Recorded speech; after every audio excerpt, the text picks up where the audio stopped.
Xbox is dying, and the people running it know it. $500 million loss in 5 years. Layoffs starting this week. Perfect Dark canceled again. This isn't a slow decline anymore. This is the final stretch. Now, why do I care about a corporate brand owned by Microsoft? Because Xbox is my console. Sega had the 90s kid. Xbox had me, the 2000s kid. My 360 built friendships I still have today.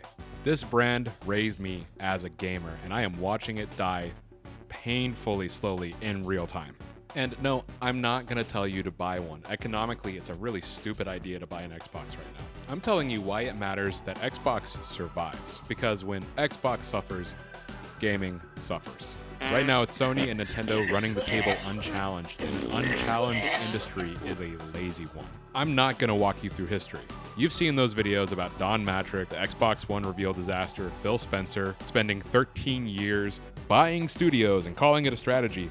That's old news. I care about what happens next. Something's feeling different right now, and I largely believe that Asha Sharma is responsible for it, making a big upset in the 2026 Summer Games Fest when she revealed that Gears of War E-Day and Clockwork Revolution, the two big Xbox releases coming this year, would in fact be Xbox console exclusive, skipping the PlayStation 5 entirely. That's actually the first move in my plan, one that I think can save this entire brand.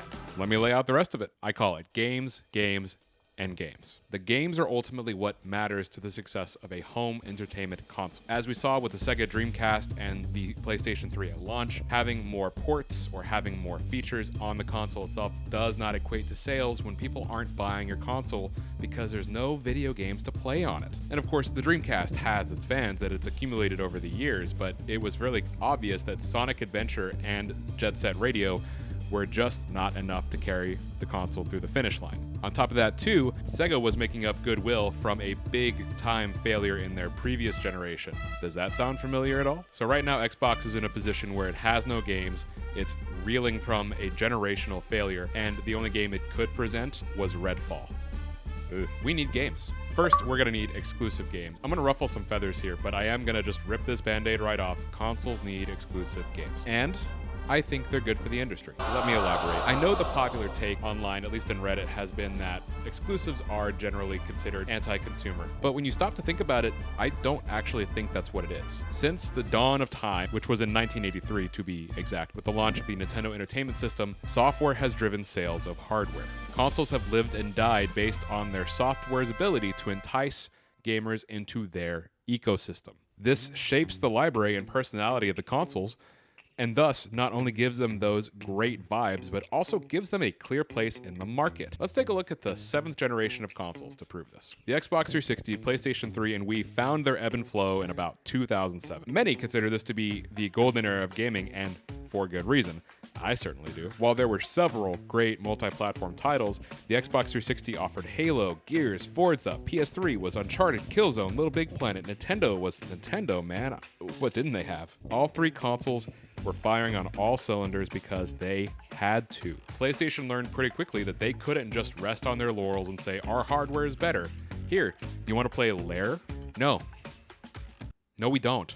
The amount of SD cards that your console has does not make it better at playing games if there are no games. Most people would agree that this generation has not had that drive, that personality that the previous generations did.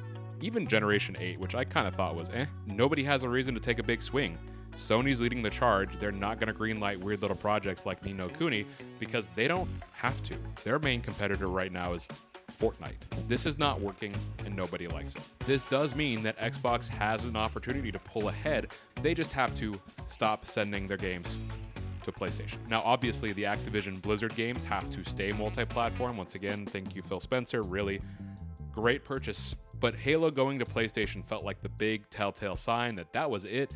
It was done. Throw in the towel. Phil tried nothing and was all out of ideas. This has to be what I imagined being a Sonic fan felt like, seeing Sonic Adventure 2 Battle show up on the GameCube in 2002. That was crossing a line that had never been crossed before. That was essentially saying Sega has given up. Halo should not be on PlayStation. While a lot of people are glad the console wars ended, when they did is when we got here. I don't think they need to pull Indiana Jones or Forza off of the Sony marketplace, but for the future, whatever they make needs to stay with Xbox. Sharma knows this. She pulled those games. She sees what I see, which is that Xbox cannot be competitive when there's not a reason to own one. And when exclusives die, publishers have no need to push for faster release timing or for better management or for sharper ideas.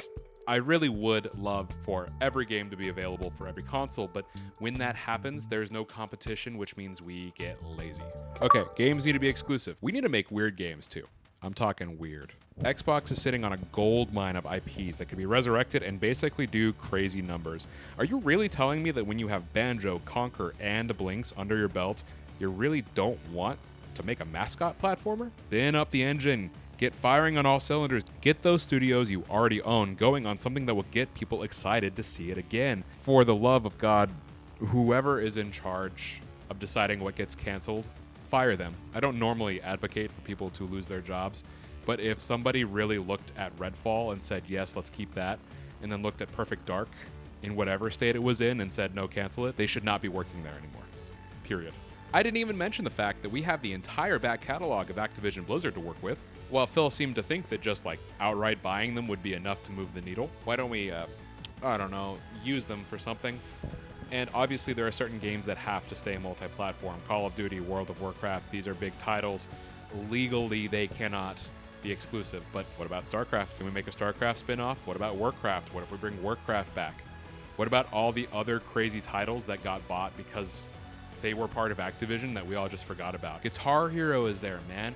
Make like a greatest hits, but make it good. Make your own peripheral. You can bring Guitar Hero back. Make it Xbox exclusive. You got Blur, a game that people talk very highly about. You have Tenchu.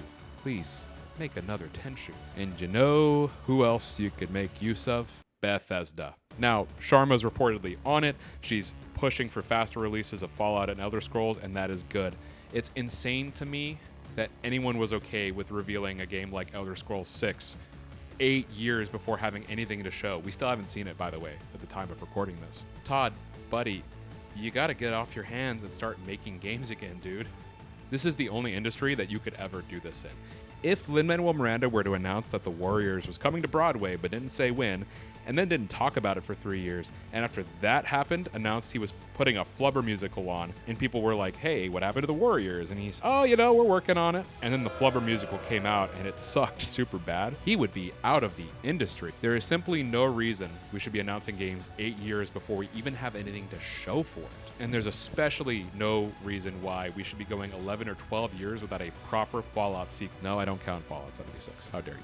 Come on, Bethesda, get to work. After we get a solid catalog of strong IP that's exclusive to Xbox, we're now moving into Phase 3, and we're going to bring the boys to the games to the Xbox. We have to start making partnerships instead of just doing raw buyouts. In the 7th and 8th generation of consoles, we actually saw a lot of really cool games that never would have existed on their platforms had they not been offered some kind of deal. Think a game like Street Fighter V, Bloodborne, you ever heard of it? Bayonetta 2 and 3. We have to make deals because we need to start getting games to come back to us. We need to go back to the days where we can get things like Ninja Gaiden Black, Panzer Dragoon Orta, Oddworld Munch's Odyssey at launch, no less. Chronicles of Riddick, games that were only possible because Xbox backed them. Find those weird little guys that really wouldn't get a chance or a sequel unless someone says, hey, I'll pay for it, but that's a console exclusive. So you're not buying a studio outright and spending billions of dollars, you're just buying a game, basically.